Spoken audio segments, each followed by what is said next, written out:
So there's this massive war machine and technology. It shows a lot of technology and efficiency, but there's not moral improvement or what Churchill calls wiser guidance. And there's the 1918 armistice that ends that war machine, and Churchill calls it the hour of exhaustion. People are just exhausted. The war is exhausted from fighting and suffering. There's only so much suffering that people take until they say, well, let's end this, let's make a deal. And MacArthur says this after World War II, and this is a parentheses, MacArthur says this: if there's not an improvement in moral science and better morals, if we don't serve the dignity of man, and he said this, and I paraphrase what he said, if we don't serve the dignity of man, there will be destruction, there will be annihilation, and there's hope for a better world. After the First World War and after the Second World War, 75 million people were killed. But that is brewing. The Second World War, all the destruction and murder, mass murder of the Second World War is brewing. And we know there's no century like the 20th century for violence. There probably never will be again. Hopefully we're done with violence at that scale, okay? So at this moment, the Germans are defeated. There's an armistice. They return in good order.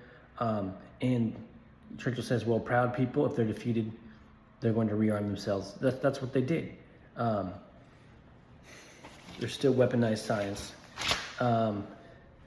And Churchill says, well, after the war, there's got to be armament from the victors only, the Allies, and the redress of grievances should precede the disarmament of the victors. And he says this publicly, but they don't follow this process, right? The victors disarm themselves. And he says, well, we can redress grievances, but we have to stay armed, the Allies. But they do, after the Treaty of Versailles, the Allies limit the army of Germany. It's a million-strong country, but has been limited. Their armed forces have been limited to 100,000 people, 100,000 officers, or and they're great officers, but there's only 100,000. And this conscription is forbidden. They're not able to swell their ranks. So there's many things that they do. And during this time, between the wars, the army, the Reichswehr does a lot to really improve German military strength. But without numbers, without manpower, they are not a threat. All right, and Churchill says the Allies should have enforced the 100,000. The limit of the German armed forces, the Allies should have been inflexible, and he says that was the Rubicon, Caesar crossed the Rubicon. That was a great moment. That was the Rubicon that they should not let the Germans have crossed that point. There's General Seeckt, Seeckt, and he is the one who is gathering all the lessons of the First World War, and he is creating a whole theory of the next war, blending motorized cavalry, tanks, machine guns, mortar units with air, blending everything, the army, all the different types of arms, blending all those together in a grand strategy. And he's rewriting manuals. He's rewriting army manuals, the Reichswehr manuals, and he's showing only one part of it that is harmless to the Allied Control Commission. The Allied Control Commission, they're responsible for enforcing the disarmament of Germany, which limits them to 100,000 soldiers.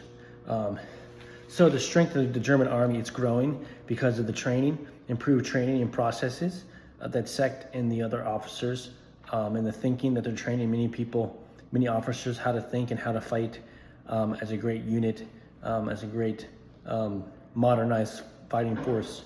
That strength is growing, but they don't have, the potential is growing, but they don't have the power while they're at 100,000 soldiers. Okay, so there's Air Force offices in the Air Ministry, and in the Air Ministry there's civil transport and there's civil offices, and they're hiding things from the Allies by saying, oh, this is the civil department of, they make up some name. They have front government departments.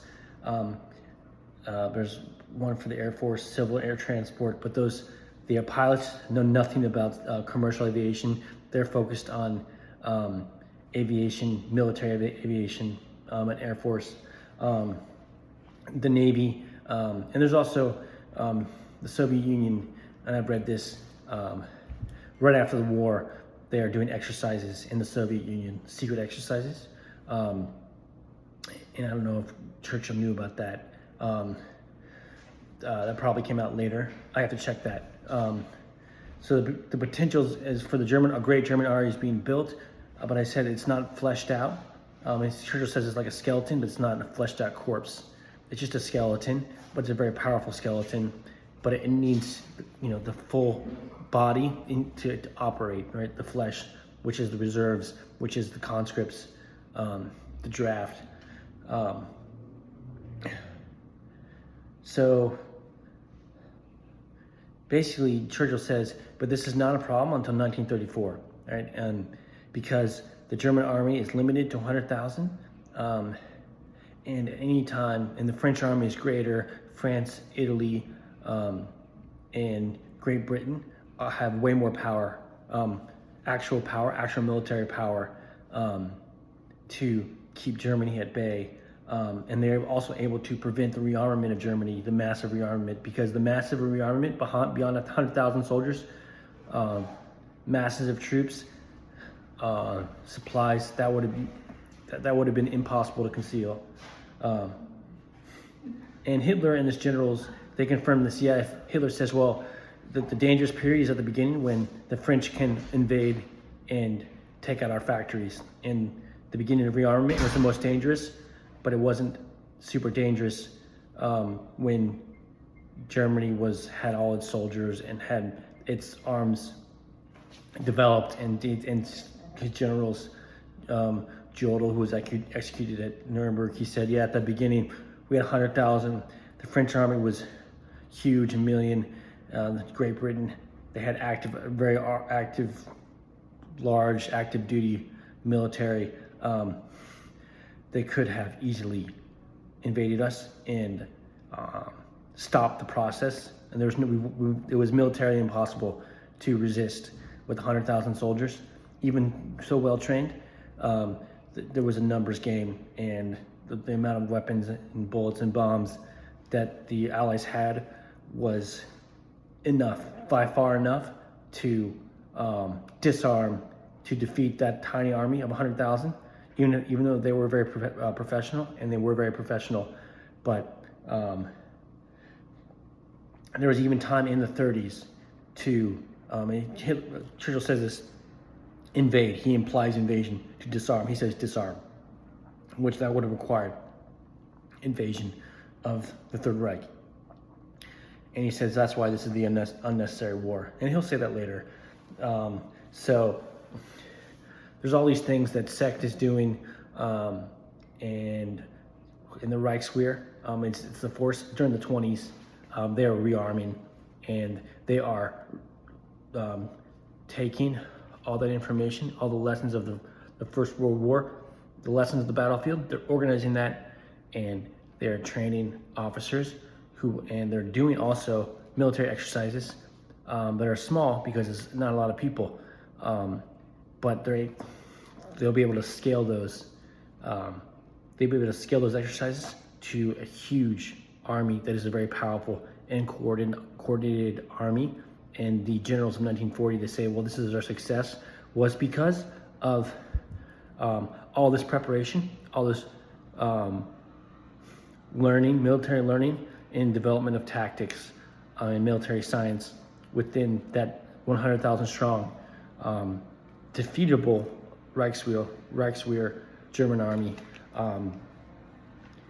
So that's what was happening.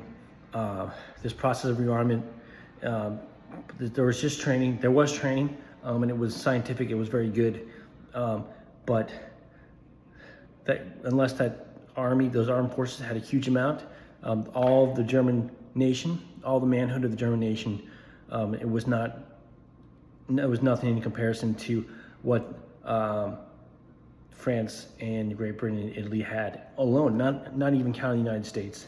And with the United States, no way there was power to enforce the Treaty of Versailles. But we'll look at the history more. The next step, and the rise of Hitler. The rise of Hitler, which is also something preventable. The whole lesson of this, and you see this I've seen this in the biography of Hitler, also of the history of the Third Reich, the rise and downfall of the great book, incredible history, the rise and fall of the Third Reich. I read that book. I've read several books now. This was preventable. Hitler's ascent to power was preventable. The power of the Germans to start a huge war, start World War II, that was preventable. And there was time to do it. There was time and the means. Okay, that's the lesson.